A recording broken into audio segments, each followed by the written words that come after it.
आबिद पहलवान कराए ना एवी मेले 14 अगस्त की कुश्ती की से तब्दील क्या फरमाते पे पीर साईं 14 अगस्त वाली कुश्ती आबिद कुश्ती तब्दील करे दे पे पीर होरी आबिद करें ते करंट दी बने दे पैसे ताबेदार साईं 14 अगस्त को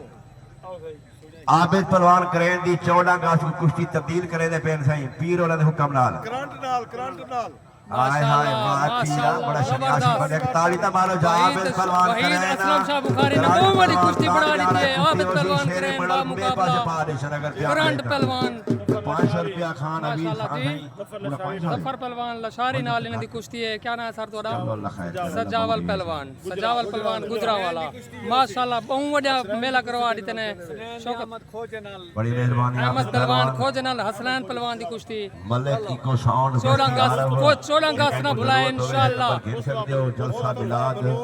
प्रोग्राम की होवे मलिक इको साउंड मुस्तफा बलोच बा मुकाबला हसनैन पहलवान नुनारी पट्ठा आबिद पहलवान करें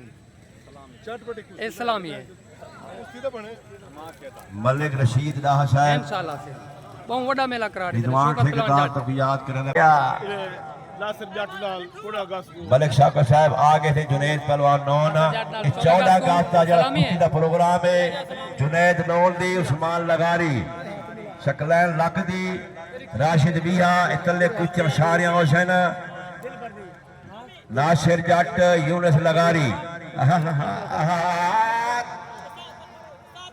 14 अगस्त को बेलाउजी पप्पू पहलवान भट्टी बटोटली वाला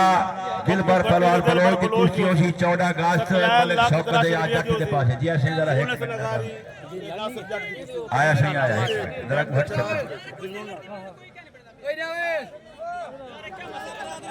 इन्हें आगे मेहरबानी अदील नौल बा मुकाबला तनवीर गुजर सलामी जी साईं एक कुश्ती ने कहना थोड़ा एक कुश्ता है बड़े जवाना दा बाल है आशे वठ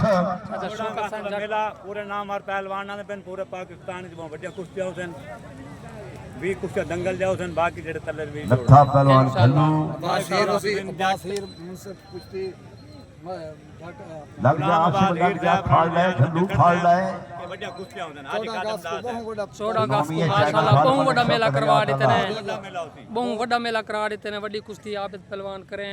करंट पहलवान बाकी उस्मान पहलवान लगारी जवेद नून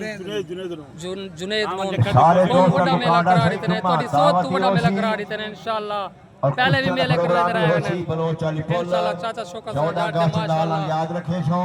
इंदा मेला ना बुलाए इंशाअल्लाह 14 का शौकत याद जट ठेकेदार जवान थे मुर्शिदाबाद मेरा बहुत बड़ा मेला करवा देते ने राणा ठेकेदार रिजवान तहीम